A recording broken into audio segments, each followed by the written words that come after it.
a otro tema. Hablamos del tema de los estribos, por acaso es en la parte final, si vale el término, de la parte de un puente. Obviamente varía dependiendo del tipo de puente que nosotros tengamos, ¿no? No se trata, digamos, de un modelo estándar, si vale el término, sino que depende de los requerimientos más que todo de la solicitación. En definitiva, este es un modelo, puede ser abierto, puede ser cerrado como este, en fin, hay muchas variaciones básicamente. Entonces, obviamente, vamos a ver aquí el tema de las partes de un estribo. Parapeto, una de las cosas que normalmente en puentes grandes, en fin, en cualquiera definitivamente, hay una losa de aproximación que se llama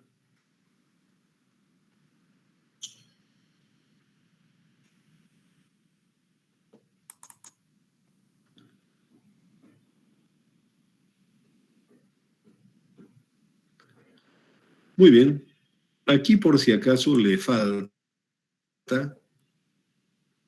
aquí hay una, y obviamente aquí, bueno, no tanto, son unos 5 metros, es una losa. Normalmente lo que se llama una losa de aproximación que aproximadamente tiene 5 metros. ¿Sí?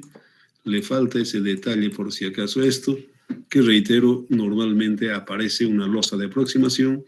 En la mayoría de los proyectos de la red troncal necesariamente lleva esto, ¿no? Directamente para la parte de mejorar la transición de la parte de la carretera al puente.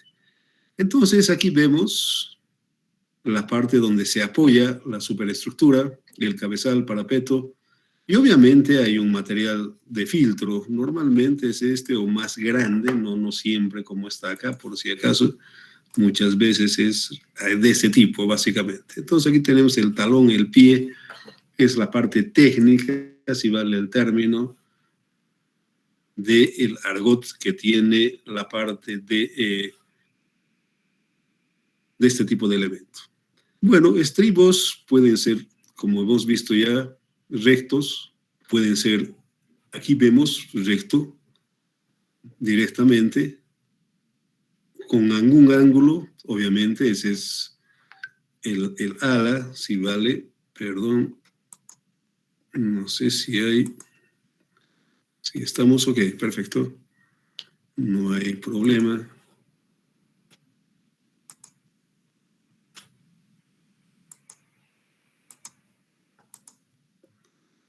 Ok, entonces estamos en este tema del tipo de estribo. Casi este es muy raro ver, ¿no? Definitivamente un estribo recto así, un poco raro en todo definitivamente, entonces no es tan común, si vale el término. Este sí es bastante común, con los alas, y obviamente que también hay de esta forma, recto, por si acaso creo que no está dibujado, vamos a verlo. Entonces también puede haber, reitero, lo más común para ahorrar, en fin, todo ese tema, es ese que hemos visto en la fotografía, es recto. Más que todo, reitero, es por la parte económica, ¿no? Definitivamente, esa es la razón, el motivo, es la parte económica. Entonces ahí vemos las pantallas, una pantalla maciza. Obviamente, insisto, ¿de qué depende? Del costo. Alivianado puede ser cuando permite el suelo, este tipo de estribo es el más común, hasta unos 5 metros, por si acaso va, menor o igual a los 5 metros de altura. Este tipo de estribo es estribo de gravedad de hormigón ciclópeo, menor a los 5 metros, este es H por si acaso, H menor o igual a los 5 metros, se puede utilizar esto. Y obviamente hay algunas recomendaciones como que, por ejemplo, si esto es A, esta altura por ventura debe ser 2A. ¿Por qué razón? Porque vemos que este solamente trabaja con presión, no trabaja a tracción, por si acaso. Eso es, reitero, cuando la fatiga del terreno lo permite, básicamente. Este es el más común. Este estribo, hay otro que no está clasificado acá, que es un estribo recto. Esto es cuando es menor a los 5 metros. Esto es de los 5, este que estamos viendo acá es de los 5 a los 10 metros. Este es recto, que está más, me parece masista, ¿no, cará? Aquí recto no, nada que ver, ¿no, cará? Pero esto es recto. Este cuando es menor a 5 metros. De 5 a 10 metros, y obviamente cuando sube, la parte de la altura, desde el punto de vista estructural y económico, se va a la parte de los contrafuertes.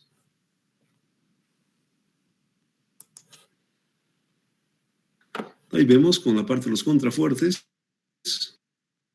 este es cuando es mayor a los 10 metros y menor a los 15. Esos son los usos, básicamente, en la parte de los estribos. Por si acaso, unos iluminados paseños, por ejemplo, hicieron este para 15 metros. Obviamente se lo comió. Era un solo estribo al otro lado de la roca y se lo comió un 45% del presupuesto. Esto, obviamente, que aquí lo que se señala es de que se ha estudiado de una forma adecuada, de tal forma que se optimice, si vale el término, la parte del costo, ¿no? En definitiva.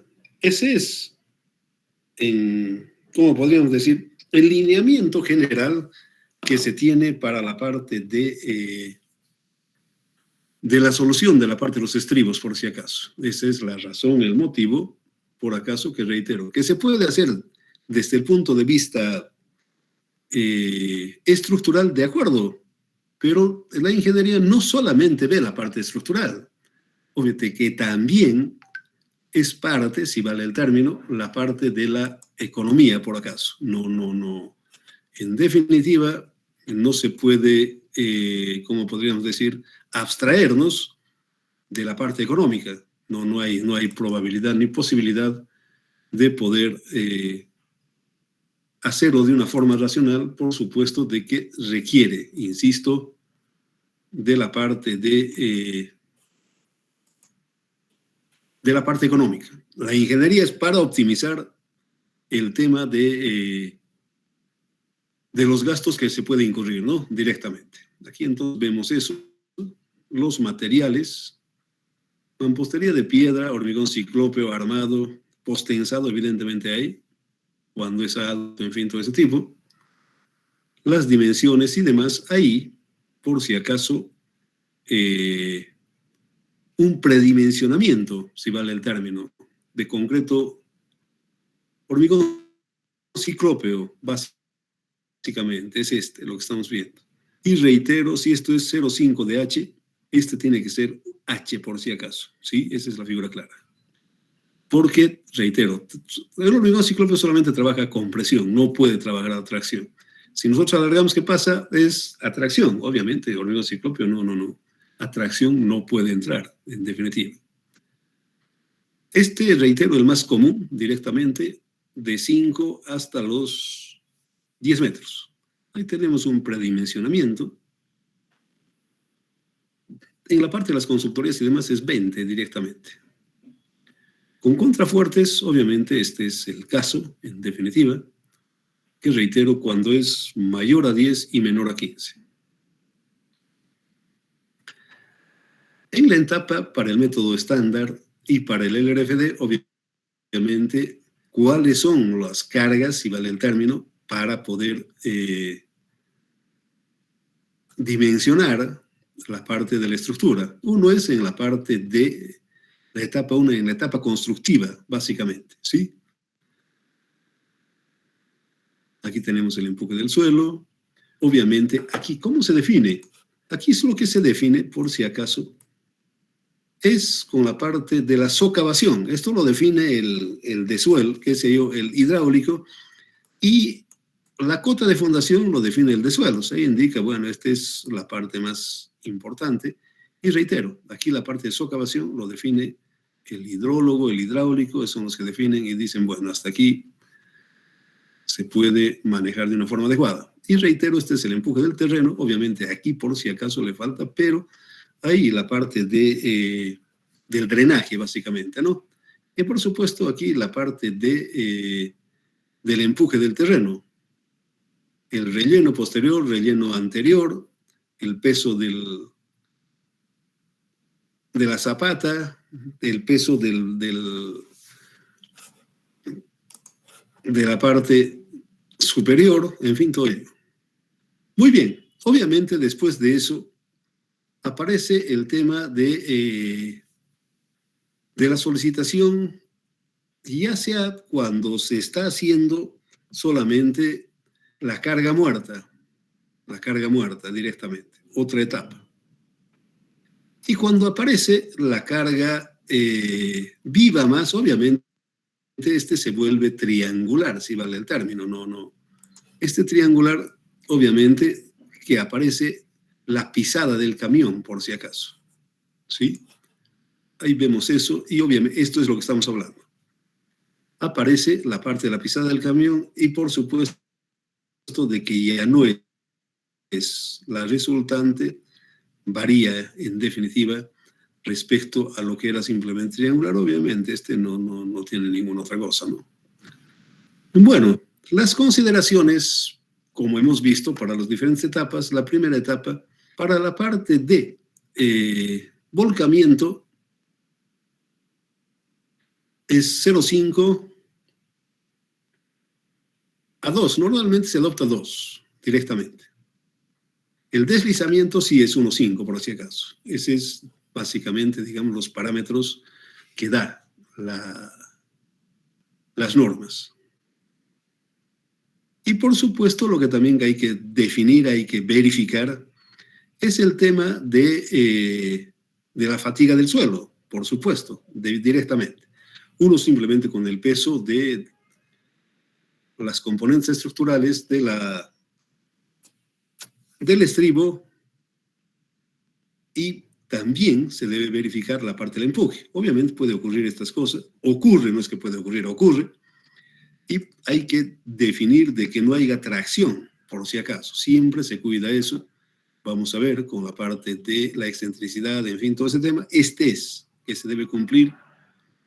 El Q máximo, Q mínimo tiene que estar dentro de eso. No se admite, reitero, la parte de tracción del suelo, pues es medio ridículo, ¿no? Bueno, según el RFD, obviamente que hay alguna modificación, si vale el término. Aquí están las formulitas para la parte de las resistencias, en fin, todo ese tema varía. También hay otros métodos como el de Meyerhof, directamente, que tenemos para la parte de determinar el tema de la fatiga del suelo. Básicamente es este, directamente, y reitero, debe estar dentro de estos límites.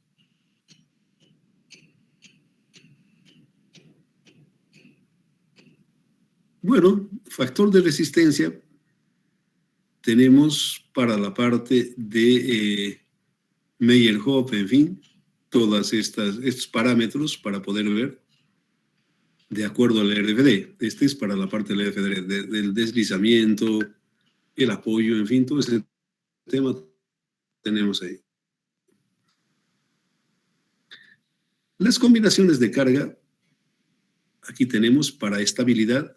Este es el grupo 1, simplemente está vacío en la etapa constructiva. Aquí es el peso propio, se ha terminado, pero no está pasando los camiones. Aquí es el último, donde ya definitivamente pasa el vehículo. Los vehículos ya están. Entonces, las combinaciones de carga son estas. Este es para la parte de estabilidad. Para el diseño, obviamente, que Hay otros coeficientes, básicamente, aquí vemos qué cosas intervienen. Aquí vemos todos los parámetros que intervienen, la carga muerta, la carga viva, el impacto, el empuje del suelo, el grupo 2, con algunas de estas, los coeficientes de mayoración, en fin, todo ese tema, el viento sobre la carga viva, el empuje. Y para la parte 3,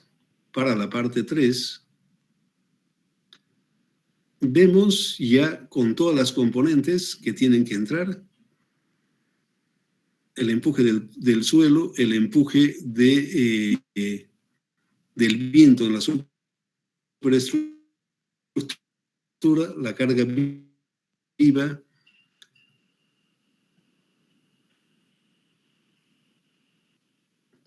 la presión la subpresión, en fin, todo ese tema entra por si acaso. Aquí vamos a verlo con ejemplo directamente con todo esto. Para el método del LRFD, obviamente cambia. Aquí vemos esos parámetros. Para el volcamiento, para la fuerza vertical, horizontal, en fin, todo ese tema. Aquí vemos todo ese tema. Para el grupo 2, obviamente cambia. Y también para el grupo 3. Aquí están todo lo que, a qué se relaciona, en fin, todo ese tema. Y nuevamente, eso es para ver la estabilidad. Para diseño, ahí tenemos todos los parámetros de similar forma directamente como entra. Muy bien, aquí tenemos el diseño, por si acaso. Muy bien, no sé si hay alguna pregunta, alguna dúvida.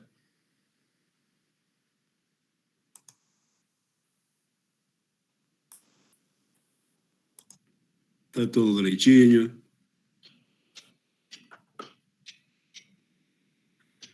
Ok. Muy bien.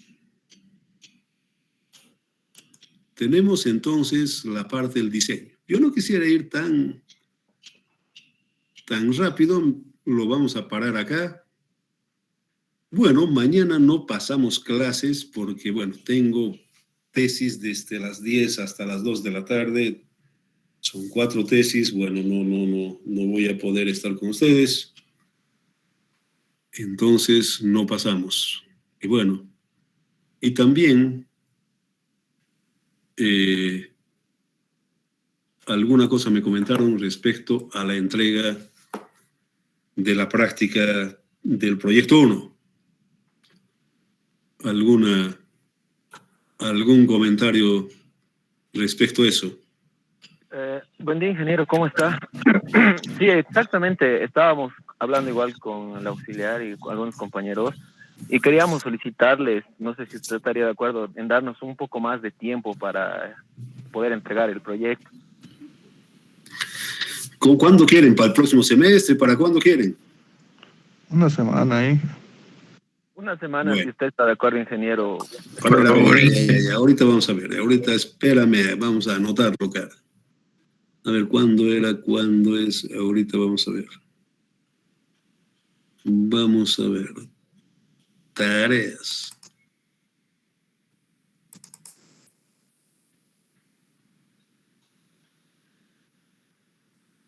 ...27 de abril. ¿Cuándo vendría a ser entonces, cara? Proyecto 27 de abril. A ver. 27. ¿El 4 sería? Sí, por favor. Estaría bien. 4 de mayo. Bueno, cara, aquí muere. 4 de mayo.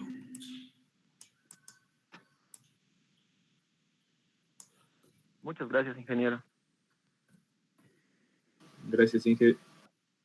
Muchas gracias, Inge. Bueno, por si acaso aquí muere, cara, ya suficiente, ya basta, ya. 4 de mayo muere ahí directamente. Tampoco podemos ir todo el tiempo con este tema de postergar y demás cosas, no, ya 4 muere. Muy bien, muchachos, entonces vayan a hacer su proyecto, en fin, todo ese tema. Reitero, mañana no pasamos clases por el tema de que tengo tesis, por acaso. Nos vemos el miércoles directamente, ¿sí?